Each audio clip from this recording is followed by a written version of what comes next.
The carvers are here, Doctor. We can begin the procedure as soon as you're ready, but are you really willing to commit to this? This will not be just a regular operation. I know, Trex. I built this cybernetic arm myself after all. But even if I lose my own, then that's a small price to pay for making progress here. I just wish I was smart enough to design this thing better, so that such problems wouldn't occur. Still, one step at a time, I suppose. If that was just a regular amputation, I could simply go to the nearest clinic and they would regrow that arm back within a week. Then why? Why do this? Why insist on replacing a functional limb with this cold cybernetic one when there are other means available? Like you said, you can grow limbs back, or you could always use one of those biomechanical ones that your division developed together with BioSoc. Because flesh is weak, Trex. I'm sure that as my assistant you have seen enough to know that. Yes, our brilliant minds improved our bodies way beyond anything we could have imagined, but in the end they still only delay the inevitable. No matter how well they improve our cells, no matter how much they twist our DNA, organic matter still decays way faster than anything else. Even Nathira herself admits that her work can only buy us time for so long, and after that there will be nothing even her genius could do.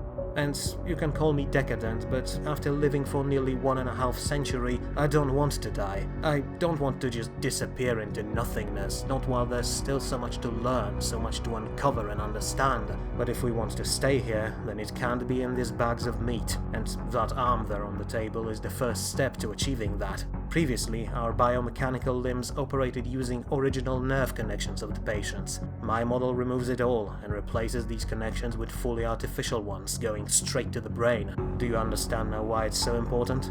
I think I do. You're not aiming for the arm, or for any other limb for that matter, but for the brain. If you can properly link up cybernetic interface to it, we will be one step closer to creating an artificial one. Exactly. The brain is, after all, nothing more but an extremely complex organic computer, so if we can force it to talk to our own systems, we could start mapping and understanding it. Because that's the only thing that matters. We are our brains. Everything else is just infrastructure to keep that brilliant sponge going on. I knew you'd understand. Okay, yeah, I do, but I still don't understand why you have to be the one on the operating table. If you would just post an announcement, there would be thousands of volunteers lining up in front of the office, and even if not, you could always use medical clones to test your theories, same as Professor Tanwa does. I could, sure, but as I said, once nerves are removed, there is no way to repair the damage, not to mention potential complications if something goes wrong with the neural interface. Perhaps there will be a way to fix it in a few years, but not now, and I will not force anyone to sacrifice their own health like this.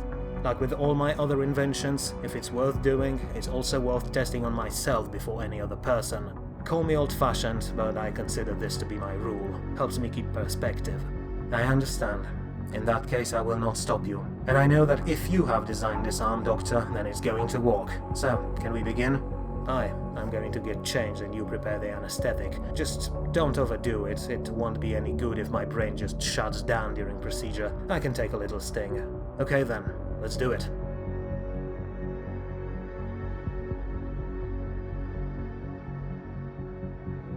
I think he's coming back to us. Alright everyone, step back and give him some space. There you are, Doctor. Welcome back.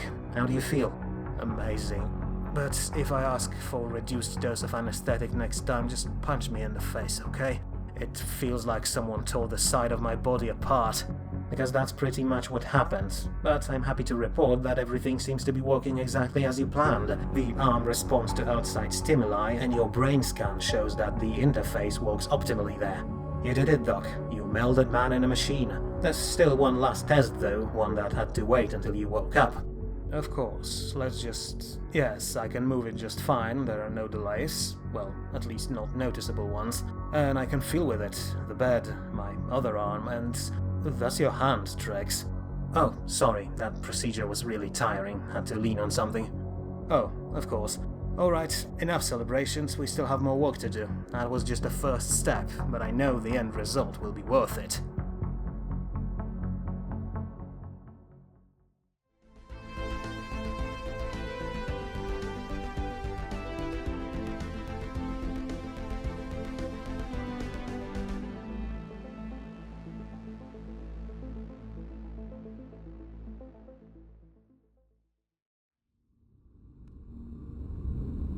Salutations, ladies and gentlemen, and welcome to episode 24 of Second Chance. As you can see, the construction of our Sentry Array is progressing steadily forward, but considering the sheer scale of this project, it's probably going to take us years, if not decades, before it's finished. Still, once completed, this massive sensor station should give us perfect sight over the galaxy. Every system, every planet, even movements of individual ships in the galaxy, all of that will be transparent to us once we finish this station. Although, as you might expect, this is not actually something that would be shared on the news. After all, the Sentry Array is not only a tool that could be used to expand our knowledge of the galaxy, but also a massive strategic advantage, and as such, the construction site has been classified as a military zone. Now, of course, hiding construction on such a scale would be rather difficult, especially in an inhabited system, but our High Command bypassed that by spinning a different tale. To general public, this massive object constructed around the star Shola is a fleet resupply station and a center of operations for our entire navy. So that way, military cordon around the area and frequent Phalangite patrols shouldn't really cause too much concern. Besides, the public opinion has some other things on their plate. 2 wars, one in the north and one in the west, and of course the newest project of the BioSoc division, life engineering. After Professor Tanwar and her people presented that lab-grown sentient creature in their press conference, all media in the Commonwealth just erupted with news about this discovery, and most information programs are filled with various opinions about it. From people claiming that we're going too far and started playing gods to those enthusiastic about new possibilities, it seems that every person within our nation has some take on the whole affair, and by now eyes of the whole country are focused on this project. Overall though, it seems that opinion of the majority of people is positive, for now at least, but we will definitely have to tread carefully here, since the subject is pretty divisive. One wrong move, and Project Zero may lose general support of the population, and we spend way too much time and resources to just throw it away.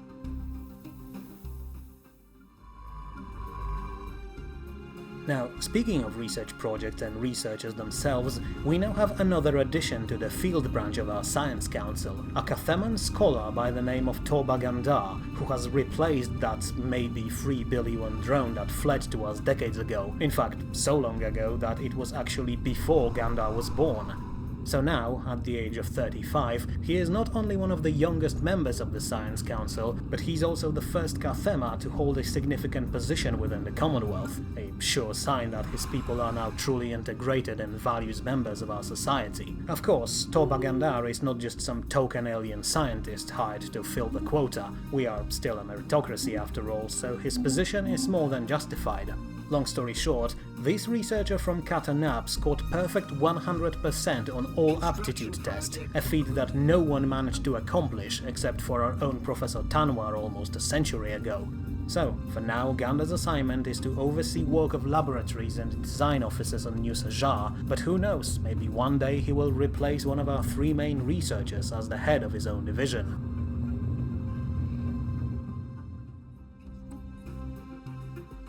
So, debates about Project Zero keep dominating public life, but other than that it's business as usual in the Commonwealth. The Delver mined and Mason built, and overall life just goes on, until one day, in October 2293, when a new message appeared on all the news. A Commonwealth ship transporting Utkavongo refugees has been boarded, but not by pirates or Dis, but by the Utkavongo government itself. To surprise of our skippers, Commonwealth vessels have been stopped all across Utkavongo space by their navy, and then escorted to their nearest inhabited planets.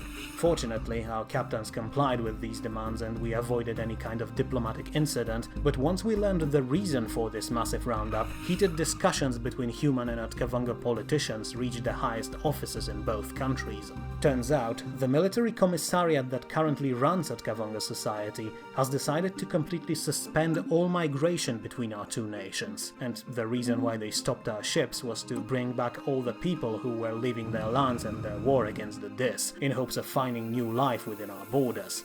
Officially, the Commissariat claimed that it's to ensure safety of our own citizens by preventing them from traveling to planets that could fall to Dis attacks, but unofficially, the Utkavongo leadership seems to have grown angry with the fact that their people are constantly leaving in a never-ending stream of refugees. Then again, it is understandable. the Deus are most probably the most dangerous race in the galaxy, so every citizen counts in a war against them, not only as soldiers but as workers, farmers or miners who can keep the war machine going.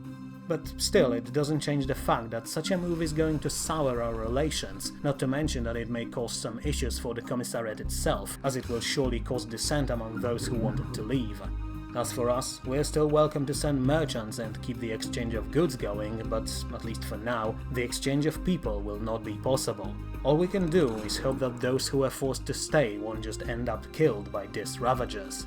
So, it seems that another one of our allies have started to turn away from us, though hopefully that's just a temporary issue. As for us though, we can't really do anything to change Commissariat's mind, so all we can do is to just shrug it off and move on. And, as you can see, that moving on means colonizing yet another planet, Morana, formerly known as Fulas 2. It's in the same system as our other colony, Nada, and it's actually pretty interesting world to settle. For one, it's a glacial world, a type that we never settled before, so we will have a chance to test how well we perform in such an environment. But aside from that, this world is also a bit of a time machine. See, deep under glaciers that cover the surface, there is a planet-spanning ocean, and some places in that ocean are so remote and so deep that they remained practically unchanged for tens or even hundreds of thousands of years. So, it is our hope to, once we establish a fully operational colony there, research these trenches and see what they could tell us about the history of this world. And, aside from that, Morana has also been designated as the first world where Project Zero will be deployed on a massive scale. Originally, we wanted to test it out on Kodria, our newly colonized paradise world, but many of our scientists protested that idea. They argued that, if we develop living beings on a world that is perfectly habitable, then said beings would turn out very weak, since they would not develop any kind of resilience against hostile climates. Morana, on the other hand, is on the opposite end of that scale, an entire world of nothing but blizzards, ice and freezing oceans under that ice. So, any race developed there should be naturally resistant to such conditions, a fact that will surely help them as soon as they decide to leave for other planets. So in the end, Project Zero Lab on Kodria has been decommissioned, pulled apart, and is currently waiting for us to establish proper infrastructure on Morana. After all, we are going to create life there. The least we can do is to make sure that everything goes as efficiently as possible.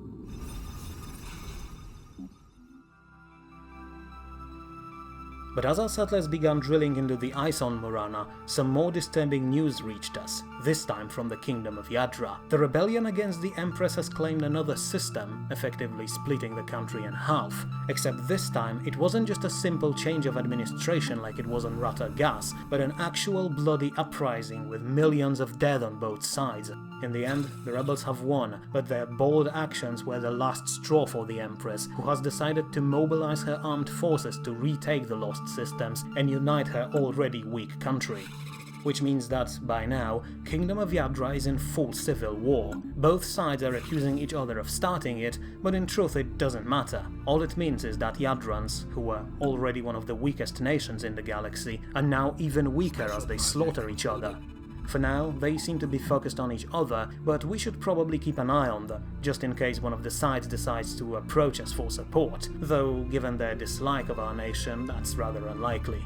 Still, it's a shame to see this once proud race falling deeper into chaos and barbarism. But to counter these news, we also received a report from our rangers who, after a long research mission, presented us with a unique opportunity. They found a planet that is clearly uninhabitable, a gas giant, and spent last few years trying to figure out how to make it habitable, or well, at the very least how to build an infrastructure that would allow us to live in the upper layer of the atmosphere. And now, they presented us with actual plan, a series of massive floating platforms suspended in the air by massive anti-gravity generators, similar to ones we use on our ships and stations. It will be a costly and time-consuming project, there is no doubt about that, but the end result, as the Rangers claim, will be worth it. Basically, such platforms could be expanded into a whole colony, dedicated to extracting and refining all the gases on this world, sort of like our own Anshar station, but operating directly at the source. And so, the Council approved the plan, not only because it's bound to be profitable, but also for PR reasons. After all, we're going to build our very own Cloud City, something that will surely become a very popular tourist destination.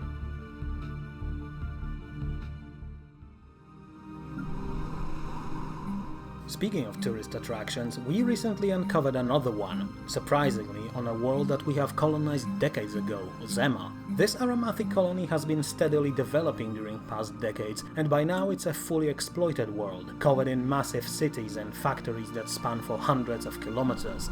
But not all of the planet has been urbanized yet. There are some huge areas covered in quicksand that we still need to clear out, and until recently there was an entire region near the equator that was almost completely overrun by dangerous animals. By now though, these creatures have been mostly eradicated or transported to our zoo complex on Cinia, but as our rangers explored this region, they found yet another species there.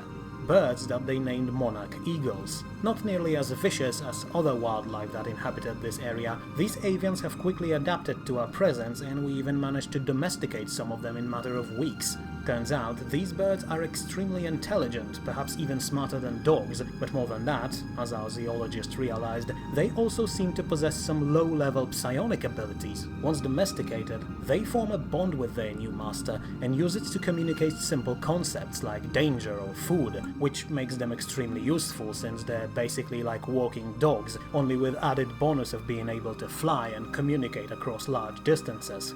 So, as soon as we learned about these creatures, a series of facilities have been constructed on Uzema designed to house and breed these eagles, who are quickly becoming popular pets.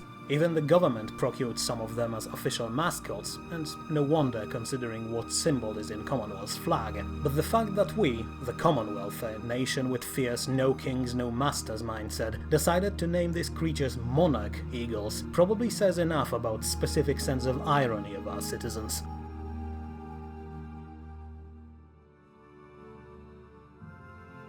But while we were busy training our new flying pets, others were busy fighting, and in January of 2295, a news report reached us from our contact in the Fifth Grand Union. After long, bloody war, the sacred Avul ascendancy has finally fallen to Eternal Empire. Now, the Avul were never really prominent in the galaxy. For one, they were located at its western edge, far away from everyone else, but more importantly, they were also similar to the Zrakan, violent, fanatical religious zealots bent on spreading their religion by any means necessary. Unfortunately for them, they also shared border with Eternal Empire, and by the time we actually learned about their existence, over half of their nation was already in Imperial hands. And now, after a long campaign of slaughter, the Avul are gone, making them a second race to disappear from our galaxy, few years after we eradicated Billions.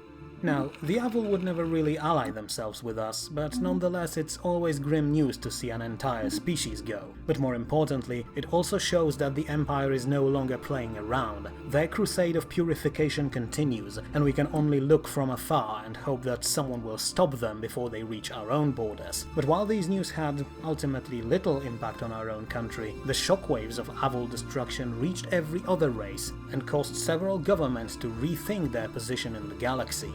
And, to our surprise, few days after the news was shared across the stars, the Council received signal from the north. The message came from Tejnit Enlightened Kingdom, an elective monarchy northwest of us beyond this territory. And, like it happened with Yuri before them, that message was a plea for protection.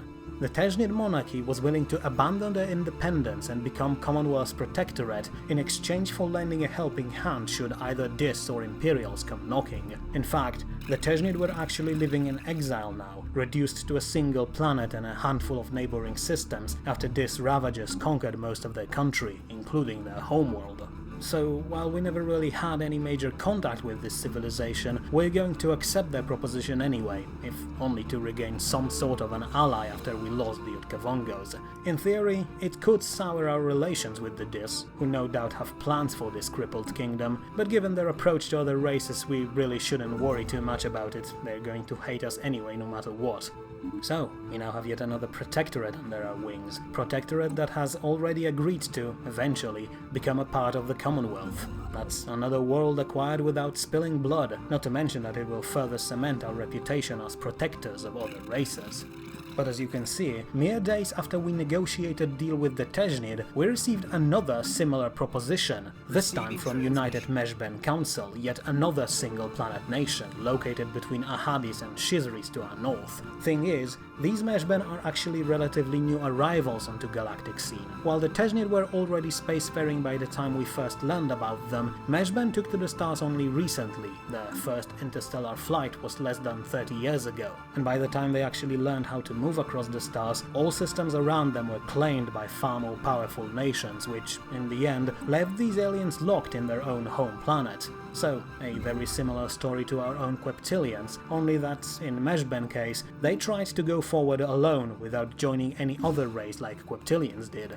They even united their government into a single technocratic state in hopes of bridging the technological gap between them and their neighbors. But now, with these ravages steadily advancing into Ahadi territory, they realized that pride won't help them and decided to approach us with the same deal as the Teshnid. We're going to protect them, and they're going to join us.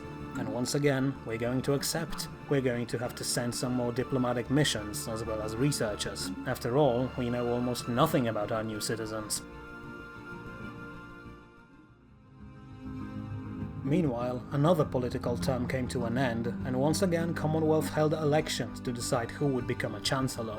And, as you surely expect by now, Shulin was once again elected with overwhelming majority, grabbing nearly 50% of overall votes, which means that around 100 billion people of various races have voted for her. But, as she began her next term, she was welcomed with news from workers in Upshola system. The first stage of Sentry Array construction has been finished, a massive foundation that will serve as a base for all other specialized equipment needed to turn it into an all-seeing facility.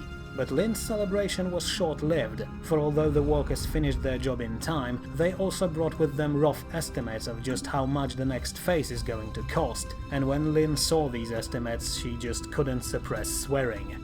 The projected cost was astronomical. We could build another Task Force Manticore with these resources, or we could colonize dozens of new worlds and cover them all in continent-spanning cities. It would be an investment that could completely ruin lesser nations, and even for us it would mean stockpiling funds and materials for at least several years. So, initially, Lynn thought that this was just some kind of a joke or a very poor attempt at embezzling government money, but the engineers were adamant. Yes, the project is expensive, but we are not building just some random station. If we really want to uncover our entire galaxy, then we will have to spend money on it. No other way around it. So, resigned, Lynn signed the project and called another council session, in hopes of finding some way to speed things along. But shortly before that session began, our Chancellor was visited by someone, an Aller ambassador, who brought her disturbing news about the war in the West. And when the council meeting finally happened, the Sentry Array project was not even mentioned.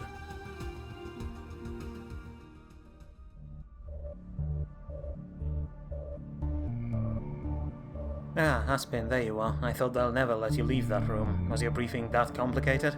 If only. The actual briefing was done in half an hour, but then they spent another 2 making not very discreet allusions and hints. If I didn't know any better, I'd say that our High Command wanted me to officially take the blame for what happened on Voice. Not that I blame them, they just want to silence their own conscience, and hopefully do so without suffering the wrath of public opinion. But that doesn't mean I'm going to just let myself be guilt-tripped by a bunch of military bureaucrats who just sat behind their desk while we were all fighting. Not to mention that they all approved Branitsky's plan. I was just following orders. Exactly what I've been telling them, but as you said, they're willing to push all responsibility on you just to get off the hook. But enough about them. I've been meaning to ask you, how are you holding up? You know, personally, after all this. You don't have to do this, Admiral. I know you don't really care, so let me just say that I do my grieving in my spare time, and I'm fit for duty at a moment's notice. And besides, my siblings knew what they were getting into. If anything, their sacrifice is a source of honor for us Pinaka family, not grief. But on to business. I assume you and Manticore are going to go in first and clear us a path. Yes, but I'm not sure how good job I'll do at actually holding it. Not with that croc fleet on the loose. They shouldn't be a match for us, especially since we got some new toys. But once your team takes the first planet, I may be forced to put you on hold until I find them and take them out. Understood. We could move together to the next target, but it would still be problematic to keep a supply line open. Very well then. Until that Yanari fleet is gone, you're the boss. Glad to hear it. I'll do my best to make the job as easy as possible for your guys. And speaking of which, who are the unfortunate bastards you're going to command this time? Actually, there won't be that many of them, and they will all be after Spec Ops training and mostly kept in reserve. After all newscasts from Yadrani to senior Tor army a new one after losing almost everyone on voice, the brass developed a new combat strategy, Steel Wave they call it. Basically, they decided to put 80% of our budget into Raywater's pocket and buy enough battle droids to flood the Yanari with them. So, it's going to be just as before, except this time the expendable ones will be made out of metal. Pretty much. Doesn't mean the infantry won't get their chance to shine, though we will mostly use them for more complex operations, especially ones where civilians are involved. Of course. You think Yanari will resort to the same tactics as before? I see no reason why they shouldn't. Back when we attacked their worlds for the first time, their troops had a habit of hiding behind civilians and slaves. We should expect the same thing now, maybe even on a larger scale. Problem is, when you have regular troops, they know that in such a situation they should probably hold their fire, or at least try to aim carefully. Droids are not as smart though, and it would be impossible to get a manual operator for every single one of them. There's going to be a lot of collateral damage out there, no other way around it. Maybe, but does it really bother you so much?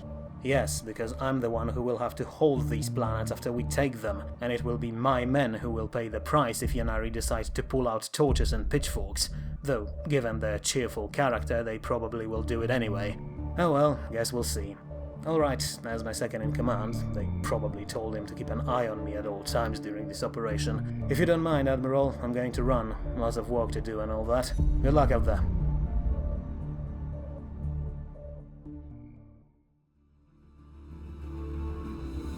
The situation in the West grew a bit more problematic, as it turns out. The Yanari, who suffered humiliating defeats at the hands of Ally-led Intent 2 times already, have clearly learned their lesson and prepared well for this war. And the result of that preparation is a massive fleet almost twice the size of anything the Federation could put together. But more importantly, the Yanari were smart with it. They let Intent forces deep into their territory and lulled them into a fake sense of security by keeping their own navy hidden away, offering only a token resistance.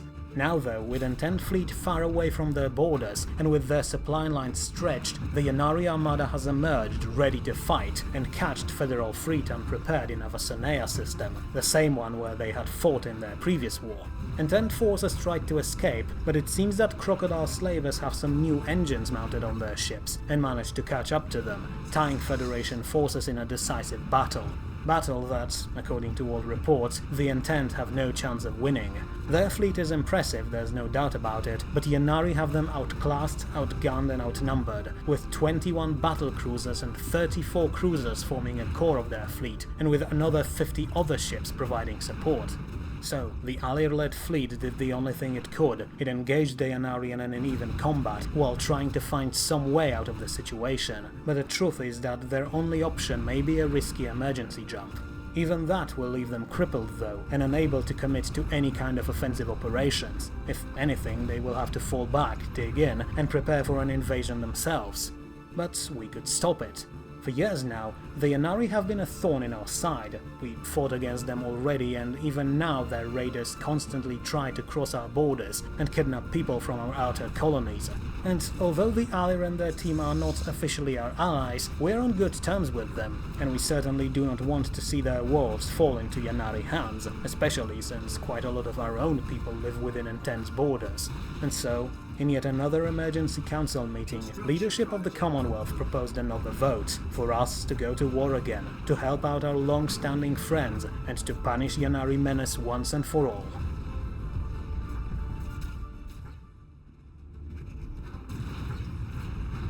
And, a few weeks later, the voting has ended, enabling the Council to issue an official declaration of war against Yanari League. Now, originally, the plan was to once again go straight for Yanari capital and force them to surrender, but in the end the Council decided that we're not just going to play good Samaritans here. We may go to this war on behalf of our allies, but that doesn't mean that we couldn't profit from it, and with that in mind a new plan was proposed. Instead of taking Yanari core territory, our forces will make a beeline towards their farthest systems next to Thadraka's borders. Firstly, these systems once belonged to the Yuri, and from what we've learned from our new citizens, many of their people are still there, toiling as slaves in Yanari labor camps.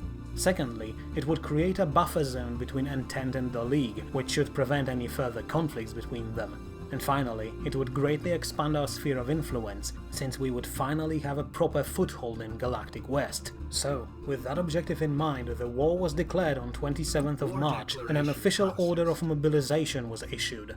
But we still had one surprise in store. As you may remember, Yannari attacked the Entente together with Mirovanian Hegemony, a relatively powerful nation in the south. But thanks to political maneuvering and some lucrative encouragements, our diplomatic delegation managed to convince the Hegemony to not come to aid of their Yannari allies. They will still remain hostile towards the Entente, but at least it should keep our southern border safe. Sadly though, the same cannot be said about our western one. That battle that Alir Ambassador told us about ended up, as expected, in federal defeat, and by the time their officers finally gave an order to retreat, over a third of their navy was gone. They inflicted some decent damage on their Yannari counterparts, but it wasn't enough to cripple them, which means that League's fleet is still a considerable threat to all sides. Looks like it's up to us to bring this conflict to a successful resolution then.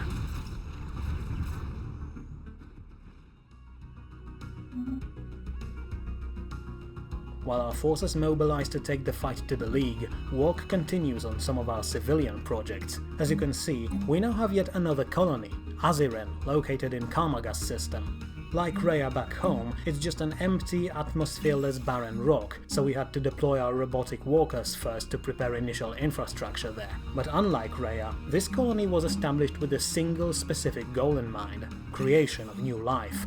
While we already redeployed Project Zero to Murana, where final tests are taking place as we speak, Aziren will be considered the main focus of this project, because if we can develop life on an empty rock like that, said life should be able to live in practically any conditions.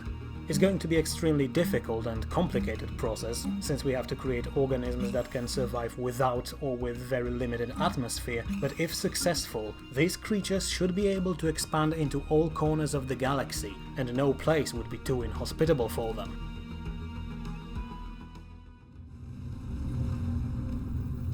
Sadly, although Project Zero is important to us, right now our military has the priority. While Task Force Manticore was ready to deploy within a week of declaration of war, and is already on its way to Yannari space, our armies are still practically non-existent. And so, in July 2296, a new recruitment drive has begun. But, to surprise of some of the candidates, it was different than in previous cases. See, in our other conflicts, Commonwealth relied on an open volunteer army, so that no one could say that soldiers are being sent onto the battlefield against their will. That volunteer aspect is still in place now, but the requirements are far more restrictive. Previously, as long as a recruit was willing and healthy, they could join one of the armies. Not today though. This time, every candidate has to undergo difficult mental and physical tests, only slightly easier than those that our special forces have to go through, and only 4 million candidates will be approved. That means that our infantry corps will be much smaller, but noticeably more resilient and effective. But of course, they won't just go to war on their own. Instead, they will have support of Minervan Arachnid companies, 5 million of terrifying spiders just waiting to be dropped on unsuspecting enemies, and 12 million battle droids that will form our main combat line. Sure, they may be more expensive than our regular troops, but they're far more effective on the battlefield, and of course no one gives a damn if we lose them, since we can always just call nearest factory and build more of them. Back to infantry though, when the tests were over, we had 1 million human soldiers, 1 million Aramathi, and 2 million Carthemas ready to send to war, a clear sign that the military academy is the best within our nation. Of course, in this case, Yadrans have actually worked extra hard to ensure their presence on the field, since they have some unresolved disputes with the Yannari. After all, the fact that their kingdom collapsed is in no small part thanks to Yannari meddling in their politics, and to our own invasions, but let's not remind them. So, if anything, we know that we can count on our dragon-like soldiers to fight to the extent of their abilities. But, as you could have seen there, we have yet another race up our sleeve. After many long tests, a joint group of designers from Lachinov's engineering division and shipwrights from Curaçao shipyards have finally presented us with plans of a battleship, a vessel smaller and slightly less powerful than a dreadnought, but far more versatile and cost-effective. This vessel class, named Poniatowski after the best general of ancient Commonwealth, is a massive 3-kilometer-long warship designed specifically to take on enemy capital ships and survive any damage our foes may throw at them. crewed by 1,600 people of various races, protected by quadruple layer of Durentium armor, nearly 7 meters of it, this battleship is expected to charge straight into the heart of enemy formation, using its formidable defenses to draw fire of hostile fleet, while firing constant barrage with its heavy weapons. And speaking of them, we even have new X-ray lasers mounted on this ship, a newest development on the field of beam weapons. So, immediately after the design was officially approved, Curaçao shipyards began construction of 2 of them, CSV Poniatowski and CSV Legacy. Sure, it will delay our Sentry Array project a bit, but with 2 of these beasts on our side, days of Yannari Navy are numbered.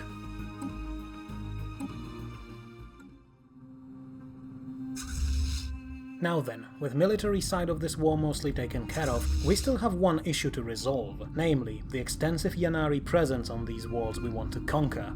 Up until now, most of the worlds we have taken from other races were mostly liberations. Only planet we actually conquered and occupied was Falca Boss, and by the time we took it, many Yadrons actually started to warm up to us. But Yannari are different. They hate us with a burning passion, and our mutual history is one of constant hostility, which means that even if we manage to capture these 4 systems we want, actually holding onto them may be a bit more difficult, and we should expect some violent uprising against our rule. And we can't really do much about it. We can't just crack down on civilians without causing a scandal, but what we can do is mitigate the problem by removing most of the troublemakers, non-lethally of course. And, to that end, the Council passed a land appropriation law for the duration of this war. In short, as soon as we win it, we will round up most radical elements of Yannari society, load them up onto transport ships, escort them to the border between our nations and say something along the lines, "We don't want you here, there's your country, now piss off and don't return." Not the most humane treatment, sure, but certainly better than anything Yannari would do to us in the same situation. And once the worst elements are gone, we will start bringing in our own people, and hope that by gradual acclimatization and intermingling of our societies, we could remove that fanatical hatred Yannari have for other races. Though, considering our mutual history, it may be harder than any of us could anticipate.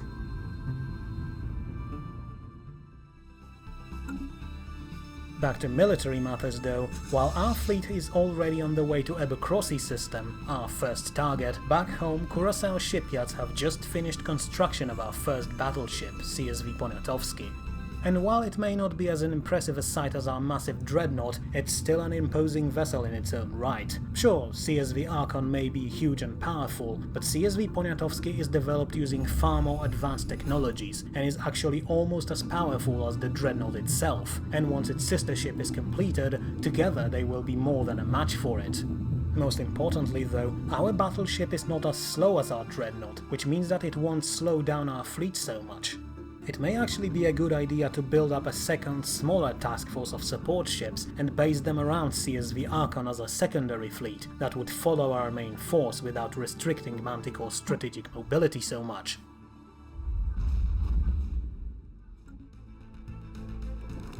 So, our forces are on their way towards Yannari space, but in the meantime a message came to Ortis from our colony of Morana. The life engineering facility there has reported that all gestation pods are now fully matured and ready to deploy.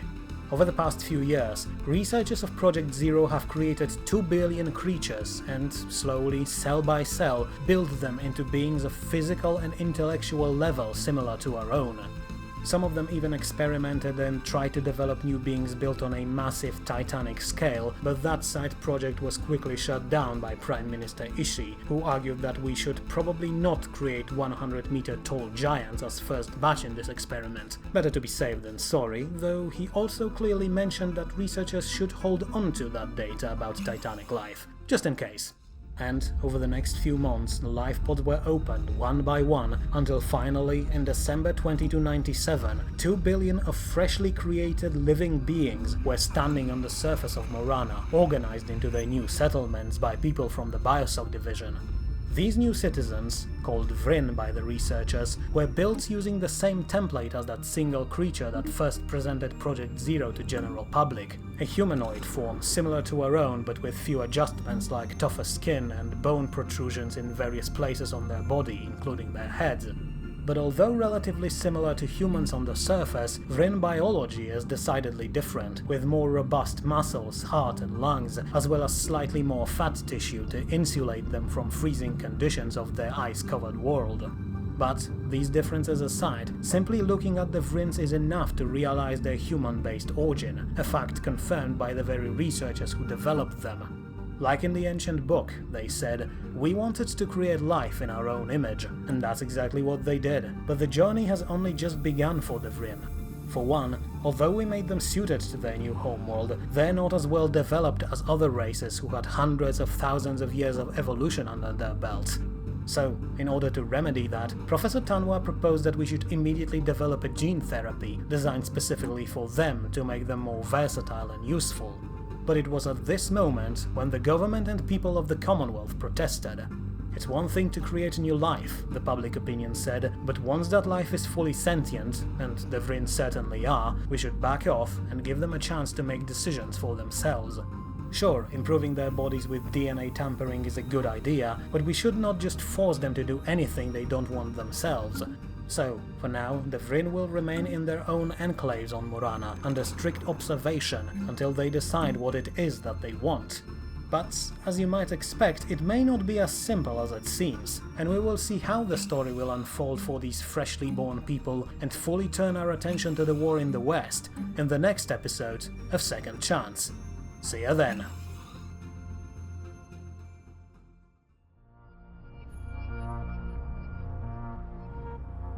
Yes, of course, Doctor, I will take a look at your estimates and call you back within the next 24 hours. I can't drop everything right now, not with all these government projects I have on my head. Just be patient, alright? I'll get back to you as soon as I can. Okay, now, where were we? Ah yes, Mr. Akugal, your first monthly report from Morana. What's the word? I'm sorry, Professor, but I'm afraid I have some disconcerting news from Project Zero. Let me guess, the Vryn are completely passive, right? They do work that is required of them, no more no less, but other than that they just sit around doing nothing. Some of them probably abandoned their homes in the enclaves and moved to live in their workplaces. And there's no interactions, not between them and our observer teams and not between the Vryn themselves, correct? Yes, Professor, almost to the letter. There's also a large number of complaints from contractors who made Vryn enclaves, mostly about vandalism and general squalor within them. It's quite impressive, truth be told, to see how much they destroyed their homes within just 1 month. But you're right about the rest. The Vryn are just empty. Of course they are. Unlike us and any other race within the Commonwealth, they do not have hundreds of thousands of years of evolution behind them, and not just as sentient species but as animals as well. I knew this would happen. I told Ishii repeatedly that this experiment cannot be affected by sways of public opinion, but no, he gave me a speech about sentient rights and then put the matter to a public vote. Public vote! So of course Xeno Friendship Watch made up that ridiculous presentation about self-determination and claimed that we should leave the Vryn alone to let them make their own choice. Otherwise, they said we were just making obedient slaves instead of citizens. But what these political activists fail to understand is that Vryn may be on our level physically and intellectually, but socially they're primates who just got down from the metaphorical tree. No, worse than that. When first proto-humans showed up on Earth, they already had millennia of evolution under their belts, including social adaptation, hunting in packs, working together to find shelter and protect the group from predators. The Vryn don't even have that. Tell me, Mr. Akurgal, how would you feel if you woke up today without any of your knowledge? And I'm not just talking about knowledge of biology or the law of gravity. I'm talking about not knowing even the basic things, usage of tools, speech, teamwork, all of those things that made first civilizations. Hell, even your basic instincts like not touching a hot surface. I'm not sure if I can picture something like that, Professor, but if I could, I'd assume I would be rather confused. Exactly, you're right in both cases there. The Vryn are completely lost at this point without even the most basic reflexes to guide them. Now, we made them smart, so I'm sure they will figure out the manual stuff in no time, and from what I see in your report it seems that they adapted to using tools and machines extremely quickly and efficiently. But that won't help them develop society and culture, because these things take thousands of years and millions of variables to develop. Take our own Christmas, for example, a holiday that has its origin at least 3,000 or 4,000 years ago. And don't even start me on more complex things like Independence Day. How do you explain independence to someone who doesn't even understand what country is? Or even entertainment. It would be like trying to explain a latest crime movie to a bacteria. And it's the same thing without squalor in their homes. No one teach them to clean after themselves, or even basics of hygiene, though that one they will figure out sooner rather than later. Oh, and that vandalism our contractors mentioned? Are there photos here examples of it? Yeah, as I expected. What you see here, Mr. Akergal, is not devastation, but first attempts at art. These are Vryn cave paintings, only made in steel and glass tunnels in a city under the ice. I see. So the experiment was a failure. No, their minds are still mostly blank, so we can salvage it if we act quick enough. Alright, what can I do to help? Once we're done here, take this report and transcript of our conversation to the council halls and show it to Ishii. He's a smart boy. He'll understand that in order to make Vryn useful and, well, alive, we have to follow my original plan. Sure, we might have made them on Lorana, but keeping them in their own company will end in a disaster. We need to split them up for at least a generation and send them to live all around the Commonwealth. They don't have their own society, so we, humans and all others, will have to teach them our own.